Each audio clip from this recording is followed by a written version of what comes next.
Hidup ini adalah kesempatan.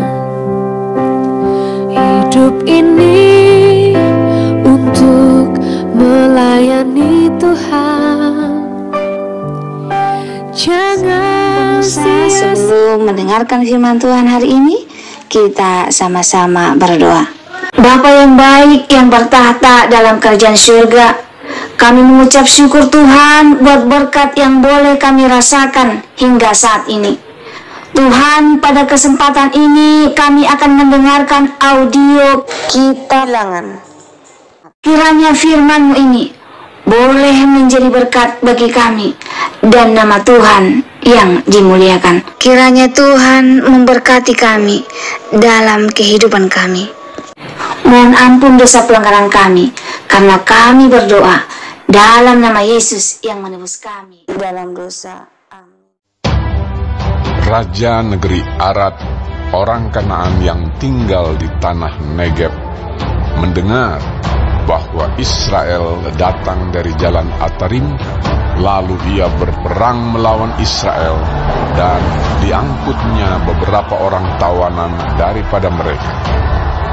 Maka bernazarlah orang Israel kepada Tuhan, katanya, "Jika engkau serahkan bangsa ini sama sekali ke dalam tangan kami, kami akan menumpas kota-kota mereka sampai binasa." Tuhan mendengarkan permintaan orang Israel, lalu menyerahkan orang Kanaan itu. Kemudian orang-orang itu dan kota-kotanya ditumpas sampai binasa. Itulah sebabnya tempat itu dinamai Horma.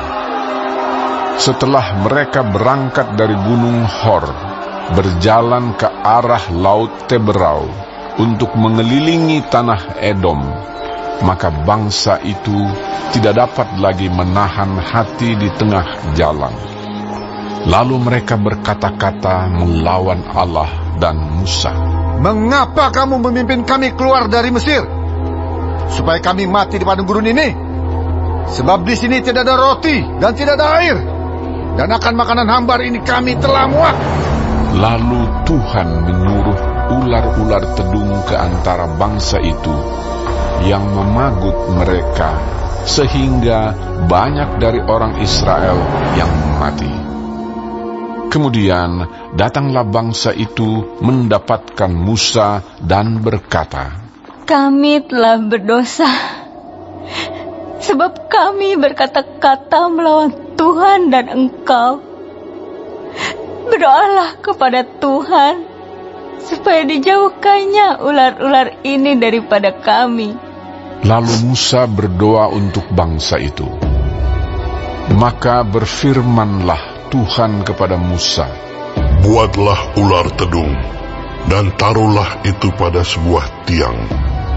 Maka setiap orang yang terpagut, jika ia melihatnya, akan tetap hidup."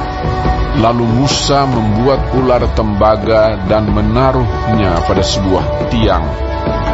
Maka jika seseorang dipagut ular, dan ia memandang kepada ular tembaga itu, tetaplah ia hidup. Kemudian berangkatlah orang Israel, lalu berkemah di Obot.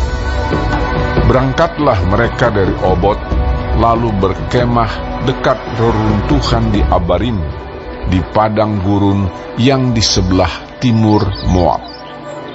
Dari situ berangkatlah mereka, lalu berkemah di lembah Zeret. Dari situ berangkatlah mereka, lalu berkemah di seberang sungai Arnon yang di padang gurun dan yang keluar dari daerah orang Amori, sebab sungai Arnon ialah batas Moab di antara orang Moab dan orang Amori. Itulah sebabnya dikatakan dalam kitab peperangan Tuhan, Waheb di Sufa dan lembah-lembah ke sungai Arnon, dan lereng lembah-lembah. Lereng itu terbentang ke tempat di mana terletak kota Ar, dan bersandar pada batas daerah Moab. Dari sana mereka ke Beer. Inilah sumur di mana Tuhan berfirman kepada Musa, "Kumpulkanlah bangsa itu, maka aku akan memberikan air kepada mereka." Pada waktu itu, orang Israel menyanyikan nyanyian ini. Berbual-buallah hai sumur, mari kita bernyanyi-nyanyi berbalas-balasan, karena sumur yang digali oleh raja-raja, yang dikorek oleh kaum bangsawan di antara bangsa itu dengan tongkat-tongkat kerajaan, dengan tongkat mereka. Dan dari padang gurun mereka ke Matana, dari Matana ke Nahaliel, dari Nahaliel ke Bamot, dari Bamot ke lembah yang di daerah Moab, dekat puncak gunung Pisga yang menghadap padang belantara. Kemudian orang Israel mengirim utusan kepada Sihon, raja orang Amori, dengan pesan, "Izinkanlah kami melalui negerimu. Kami tidak akan menyimpang masuk ke ladang-ladang dan kebun-kebun anggurmu. Kami tidak akan minum air sumurmu. Di jalan besar saja kami akan berjalan sampai kami melalui batas daerahmu." Tetapi Sihon tidak mengizinkan orang Israel berjalan melalui daerahnya. Bahkan ia mengumpulkan seluruh laskarnya, lalu keluar ke padang gurun menghadapi orang Israel, dan sesampainya di Yahas, berperanglah ia melawan orang Israel. Tetapi orang Israel mengalahkan dia dengan mata pedang dan menduduki negerinya dari sungai Arnon sampai ke sungai Yabok, sampai kepada Bani Amon, sebab batas daerah Bani Amon itu kuat. Dan orang Israel merebut segala kota itu, lalu menetaplah mereka di segala kota orang Amori, di Heshbon dan segala anak kotanya. Sebab Heshbon ialah kota kediaman Sihon, raja orang Amori. Raja ini tadinya berperang melawan raja Moab yang lalu dan merebut dari tangannya seluruh negerinya sampai ke sungai Arnon.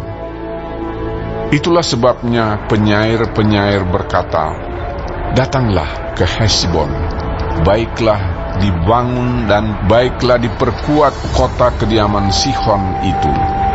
Sebab api keluar dari Heshbon, nyala dari kota kediaman Sihon, yang memakan habis Ar-Moab, yang berkuasa atas bukit-bukit di sepanjang sungai Arnon. Celakalah engkau, ya Moab, binasa engkau, ya bangsa Kamos. Ia membuat anak-anaknya lelaki menjadi orang-orang pelarian, dan anak-anaknya perempuan menjadi tawanan kepada Sihon, raja orang Amori.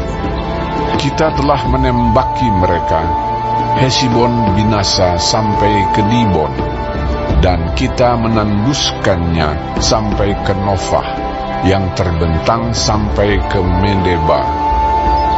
Demikianlah orang Israel diam di negeri orang Amori.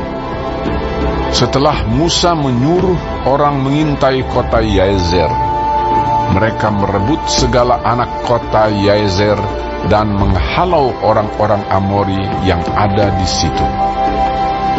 Kemudian berpalinglah mereka dan maju ke arah Basan.